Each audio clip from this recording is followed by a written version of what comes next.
Welcome to the Crop Insurance Podcast, the podcast where we dive deep into the world of crop insurance. I'm your host, Mike Rydell, a third-generation crop insurance agent, and I'm thrilled to have you join me on this educational journey.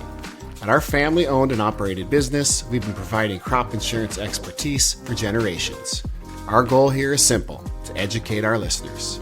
Crop insurance can be complex and overwhelming, but I believe that understanding it is crucial for every farmer. So whether you're a seasoned farmer looking to stay updated or a newcomer seeking guidance, this podcast is for you.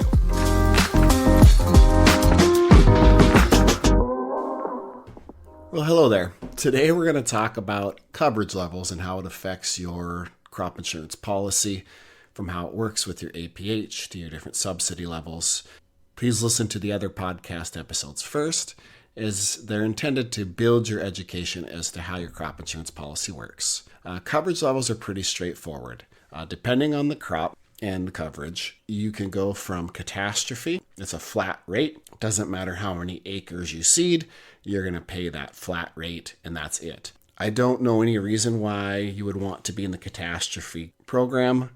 The buy-up levels offer much more protection and can actually end up being less expensive than the flat rate, depending on your situation. But the basics of coverage levels is they start at the 50% coverage level and they go to the 85% coverage level, all in 5% increments. And what you do is you take your coverage level, so let's say you're at the 70% coverage level, and then you're going to multiply that times your APH. And now, depending on what options you have on your policy, you're either going to use just your naked APH if you had zero options on there, or you're going to use your massaged APH, which would use like the YA and YC we discussed in the previous episode.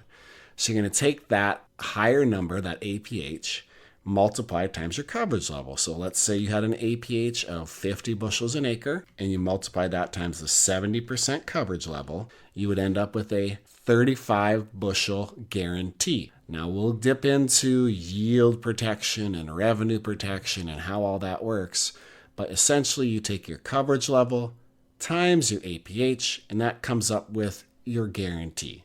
So that's how those different coverage levels work. So if you had 80% coverage level times 50 bushels, you would now have a 40 bushel versus a 35 at the 70%. So very simple math, pretty straightforward. What's different about the coverage levels is that each coverage level has a different subsidy rate.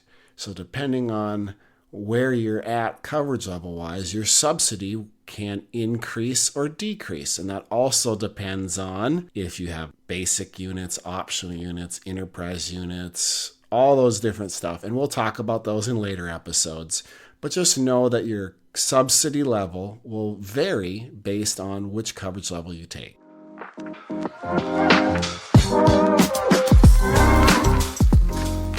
From my family to yours, thank you very much for listening. I sincerely hope that this presentation has been instrumental in enhancing your understanding of federal crop insurance. If you find value in our podcast, we kindly encourage you to subscribe and spread the word among your friends and neighbors. To access further information, please visit our website at thecropinsurancepodcast.com, where you'll find the latest podcast episodes, articles, and exciting new features conveniently located in one place. This information is not all-inclusive and is meant to be used only as general guidelines for educational purposes.